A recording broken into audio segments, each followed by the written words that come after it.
តែអ្នកត្រូវត្រួតពិនិត្យអ្វីនៅត្រង់ចំណុចធុងទឹកកម្រិតទឹកក្នុងធុងតែអ្នកត្រួតពិនិត្យអ្វីនៅត្រង់ចំណុចផ្លិតទឹកដំណើរការនឹងជូតទឹកបានស្អាតល្អតែអ្នកត្រួតពិនិត្យកម្រិតប្រេងហ្វ្រាំងដូចម្ដេចត្រូវស្ថិតនៅត្រង់ចន្លោះគំនូសអបបរមានិងអតិបរមាក្នុងពេលធ្វើដំណើរតើអ្នកត្រូវត្រួតពិនិត្យអ្វីខ្លះ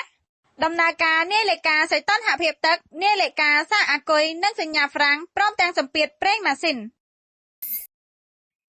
តែអ្នកត្រួតពិនិត្យអ្វីនៅត្រង់ចំណុចអាគុយទឹកកម្រិតទឹកអាគុយ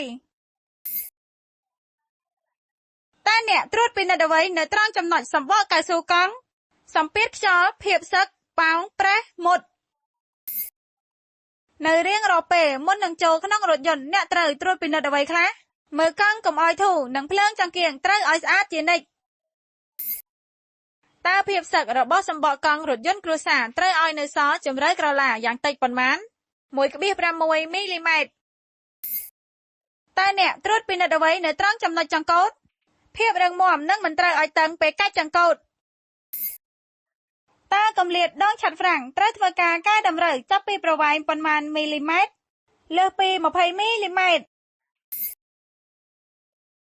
ក្នុងករណីហ្វ្រាំងប្រើបំប្រេងតើអ្នកដឹងប្រេងលេចខ្លាំងដោយសារអ្វីដោយសារបញ្ឆេះម៉ាស៊ីនរួចជាន់ឈ្នាន់ហ្វ្រាំងដោយឈ្នាន់ធ្លាក់កោយដល់ក្តារឈ្នាន់នៅត្រង់ស្នូលធ្ពក់ថាសវិលតើអ្នកត្រូវពិនិត្យអ្វីសំខាន់ជាងគេភាពរមួលរបស់ស្នូល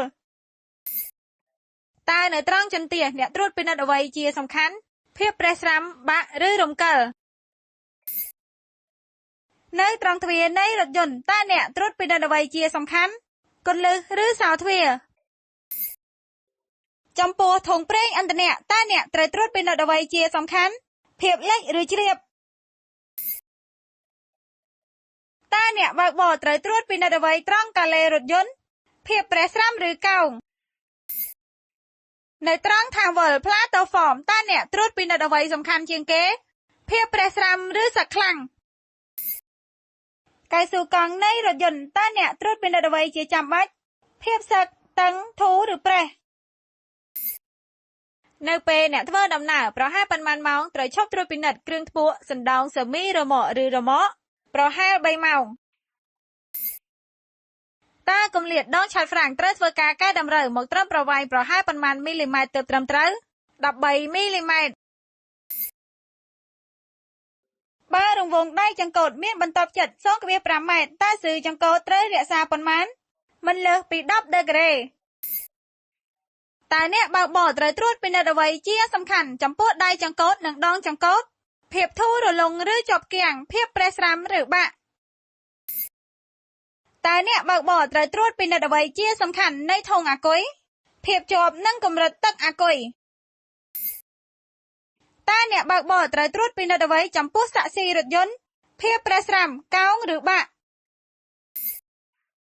តើអ្នកត្រួតពិនិត្យអ្វីនៅត្រង់ចំណុចភ្លើងបំភ្លឺផ្លូវហ្វាកូតភាពភ្លឺថ្លានិងដំណើរការរបស់វាតើអ្នកត្រួតពិនិត្យកម្រិតប្រេងម៉ាស៊ីនដូចម្ដេចត្រូវស្ថិតនៅត្រង់ចន្លោះគំនូសអបបរមានិងអតិបរមាតើអ្នកត្រួតពិនិត្យអ្វីនៅត្រង់ស៊ីផ្លេភាពដំណើរការល្អតើអ្នកត្រួតពិនិត្យអ្វីនៅត្រង់ចំណុចច្រវាក់តឹងល្មមមិនធូរឬមិនតឹងពេកត្រូវមានជាតិប្រេងរំអិលជានិច្ចតើច្បាប់កំណត់ឲ្យជម្រៅក្រឡាសម្បកកៅស៊ូកង់ម៉ូតូសឹកនៅសល់យ៉ាងតិចប៉ុន្មានមីលីម៉ែត្រដែលត្រូវប្តូរចេញយ៉ាងតិច1មីលីម៉ែត្រ